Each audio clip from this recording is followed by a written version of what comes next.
অর্থ বিভাগের দেখান, অর্থ বিভাগের শত শত আয়াত, অর্ডিন্যান্স অর্থ মন্ত্রণালয়ের, রোড মন্ত্রণালয়ের, তারপরে সংস্থাপন মন্ত্রণালয়ের, প্রবাসী কল্যাণ মন্ত্রণালয়ের, এরপরে আরেক মন্ত্রণালয়ের আয়াত দেখান কৃষি বিষয়ক, আনতুম তাজরাউনাহু আম নাহনু জারিউন, তোমরা কি ফসল উৎপাদন করো নাকি আমি আল্লাহ করি।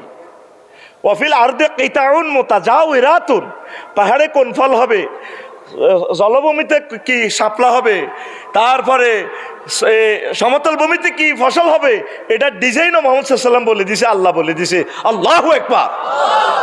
এরপরে বরবটি কিভাবে হবে, তারপরে সিমিক কাজ কিভাবে হবে, উরুশাতুন ওয়া গায়রু উরুশাতিন, এই ডিজাইনগুলো মহাগ্রন্থ আল কোরআন দিয়েছে। মুসলমান, তোমাকে ক্রিটিসাইজের জন্য বলি না, তুমি এই মহাগ্রন্থ আল কোরআনটা খুলে দেখো।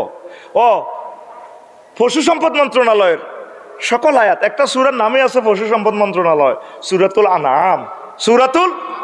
এবার বিচার বিভাগ দেখেন, বিচার বিভাগ দেখেন, লক্ষ্মীপুরের ক্রিমিনাল ল, সিভিল ল মহাগ্রন্থ আল কোরআনে আসেনি। দেখেন দণ্ডবিধিগুলা, রবের সামনে আপনাকে একদিন দাঁড়াতে হবে।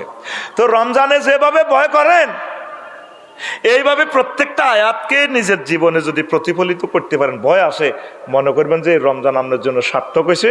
আল্লাহর অশেষ রহমতে আপনি আশা করা যায় আপনি বিজয়ী হবেন পরকালে।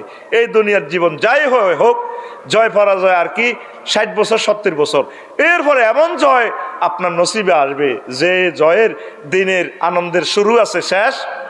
আল্লাহ আপনি আমাদেরকে কবুল করেন। আরো জোরে পড়েন, কষ্ট হয়।